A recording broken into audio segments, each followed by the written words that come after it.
கட்சிக் கொள்கைக்கு எதிராக செயல்பட்டதற்காக 2018 அதிமுகவிலிருந்து நீக்கப்பட்டவர் முன்னாள் எம்பி சி பழனிசாமி. திராவிட சித்தாந்தத்தை அதிமுக, திமுக மறந்துவிட்டதும், இந்துத்துவா கொள்கையை பாஜ தூக்கிப்பிடிப்பதும், தமிழ் தேசிய உணர்வு இளைஞர்களிடையே புகுத்தப்படுவதும் தமிழகத்திற்கு ஆபத்தை ஏற்படுத்தும் என்கிறார் சி பழனிசாமி. ஒருமுறை நாடாளுமன்றத்தில் அன்றைக்கு பிரதம அமைச்சராக இருந்த திரு நேரு அவர்கள் கேட்கிற பொழுது, திராவிடத்திற்கு உரிய ஆதாரங்கள் எங்கே என்று கேட்கிற பொழுது, பேரறிஞர் அண்ணா அவர்கள் சுட்டி காட்டியது நம்முடைய தேசிய கீதத்திலே திராவிடம் என்கிற அந்த சொல் வரும். அதை சுட்டி காட்டி நேரு அவர்களுக்கு புரிய வைத்தார். புரட்சித் தலைவர் எம்ஜிஆர் அவர்கள் அந்த கொள்கைகளை மக்களிடத்தில் கொண்டு போய் சேர்த்தார். அதனுடைய பரிமாண வளர்ச்சியாக அம்மா அவர்கள் அந்த திராவிட கட்சிக்கு ஒருமுறை சட்டமன்றத்திலேயே அவர் பதிவு செய்தார். அதாவது முன்னேறிய வகுப்பை சார்ந்தவராக அவர் இருந்தாலும் கூட, பெரியாரது சிந்தனைகள் என்பது பிராமண எதிர்ப்பு என்ற அளவிலே இருந்தாலும் கூட, ஆனால் அம்மா அவர்கள் இந்த இயக்கத்திற்கு தலைமையேற்றார். அது புரட்சித் தலைவர் எம்ஜிஆர் அவர்களது ஒரு மாபெரும் ஒரு புரட்சி. அம்மா அவர்கள் இதை சட்டமன்றத்திலேயே பதிவு செய்திருக்கிறார்கள். ஆனால் இருந்தாலும் அம்மா அவர்களும் அந்த திராவிட கொள்கைகளை புரட்சித் தலைவர் எம்ஜிஆர் அண்ணா வழியில் அடி பிறலாமல் அதை அப்படியே பின்தொற்றி நடந்து வந்தார். இன்றைக்கும் பாரதிய ஜனதா கட்சி தமிழகத்தில் வளர முடியாத ஒரு மிகப்பெரிய தடைக்கல்லாக இருப்பதற்கு காரணம் 2014ஆம் ஆண்டு அம்மா அவர்கள் மோடியா லேடியா என்று அமைக்கப்பட்ட அந்த தமிழ்நாடு அரசியல் களம். அதே போல் 2016இலும் அம்மா அவர்கள் உருவாக்கிய அந்த அரசியல் களம். இந்த திராவிடம் என்பதே மொழி சார்ந்தது, கலாச்சாரம் சார்ந்தது, சமூக பொருளாதாரம் சார்ந்தது என்ற அளவில் தான் இது கட்டமைக்கப்பட்டிருந்தது. மதச்சார்பு இன்மை என்கிற அளவில் தான் இவைகளை அவர்கள் கட்டமைத்தார்கள். ஆனால் அவர்களே கூட, நீங்கள் புரட்சித் தலைவர் எம்ஜிஆர் அவர்களே கூட பார்த்தீர்கள் என்றால், பொருளாதார அடிப்படையில் இடஒதுக்கீடு என்று ஒரு முறை ஒரு முயற்சி செய்தார். ஆனால் அந்த தேர்தலில் அண்ணா திராவிட முன்னேற்ற கழகம் தோல்வியை சந்தித்தது.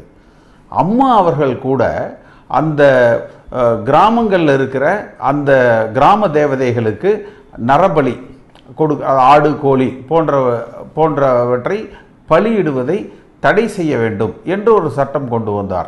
அந்த தேர்தலிலும் அண்ணா திராவிட முன்னேற்ற கழகம் தோல்வியை தழுவியது. இதிலிருந்து நாம் எடுத்துக்கொள்ள வேண்டிய பாடங்கள் என்னவென்றால், புரட்சித் தலைவர் எம்ஜிஆர் என்பவரும் அம்மா அவர்களும் ஏதோ சினிமா கவர்ச்சியால் மட்டுமே கட்சியை, ஆட்சியை கொண்டு வந்தவர்கள் என்பது அல்ல. அவர்களுக்கு அடித்தளமாக அமைந்திருந்தது திராவிட இயக்கத்தினுடைய கொள்கைகள். ஆனால் அந்த கொள்கைகள் என்பது இன்றைக்கு நவீனமயமாக்கப்படுதல், அதே போல் அந்த குளோபலைஸ்டு எக்கானமி என்கிற அந்த காரணங்களால், அதே போல் பார்த்தீங்கன்னா ஒருபுறம் இன்றைக்கு அந்த தமிழ் தேசியம் என்கிற ஒரு உணர்வு இன்றைக்கு ஒரு இளைஞர்களிடத்தில் புகுத்தப்படுகிறது. திரு பிரபாகரன் அவர்களை முன்னிலைப்படுத்தி அந்த தமிழ் தேசியத்தை கட்டமைக்க ஒருபுறம் முயற்சித்து கொண்டிருக்கிறார்கள். இந்த மூன்று செயல்களுமே திராவிடத்திற்கு ஒரு எதிரான ஒரு செயல்களாகத்தான் இது அமைந்திருக்கிறது.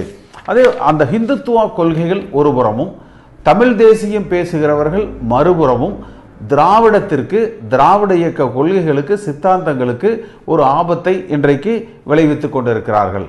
இன்றைய இந்த கால சூழ்நிலைகளில் திரு எடப்பாடி பழனிசாமி அவர்கள் அந்த புரட்சித் தலைவர் எம்ஜிஆர் வழியில், அம்மா அவர்கள் வழியில் இந்த திராவிட கொள்கைகளை முன்னிறுத்தி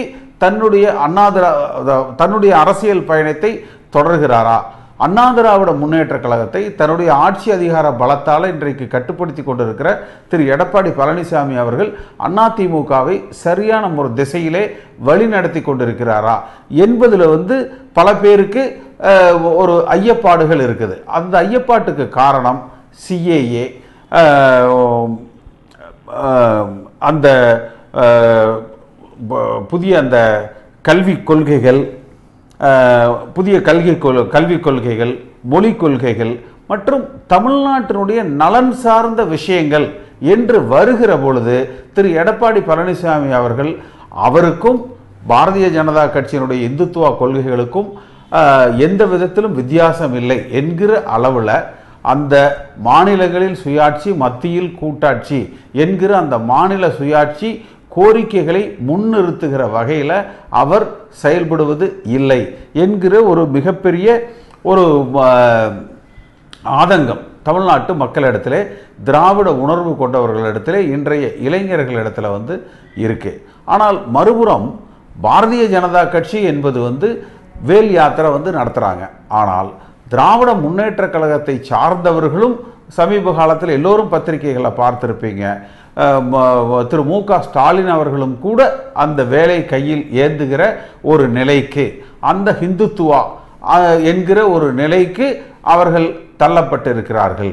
இன்றைய இந்த தமிழ்நாட்டினுடைய அரசியல் சூழ்நிலைகளில் இன்றைக்கு தமிழ்நாட்டு மக்களிடத்தில், இளைஞர்களிடத்தில் எழுந்திருக்கிற இரண்டு முக்கிய கேள்விகள்: எந்த வழியை அவர்கள் பின்பற்றுவது என்பது.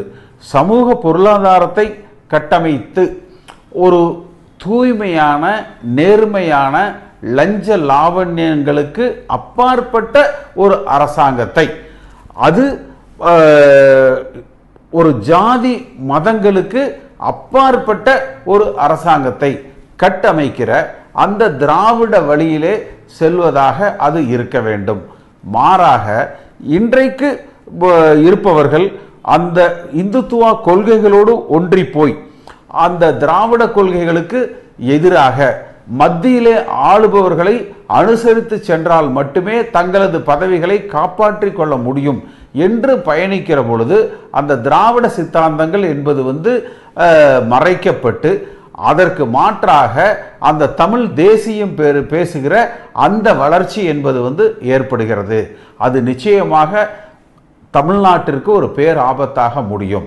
ஆகையினாலே இந்த திராவிட சித்தாந்தங்கள் உயிர்ப்போடு துடிப்போடு இன்றைய இளைஞர்களிடத்தில் அம்மா அவர்கள் கனவு கண்டதைப் போல, புரட்சி தலைவர் எம்ஜிஆர் அவர்கள் எண்ணியதைப் போல பல நூறு ஆண்டு காலத்திற்கு திராவிடம் தென்னகத்திலே தலை தோங்குவதற்கு, சமூக பொருளாதாரத்தை கட்டமைப்பதற்கு, சமூக நீதியை நிலைநாட்டுவதற்கு, ஜாதி சமயமற்ற மதச்சார்பற்ற ஒரு நிலைப்பாட்டை வழிநடத்துவதற்கு, அதிக வேலை வாய்ப்புகளை, கல்வி அறிவுகளை, பொருளாதார முன்னேற்றத்தை உருவாக்குவதற்கு உரிய ஒரு தேர்தல் களமாக இன்றைய இளைஞர்கள் இதை பயன்படுத்துவார்கள் என்கிற நம்பிக்கை எனக்கு இருக்கிறது.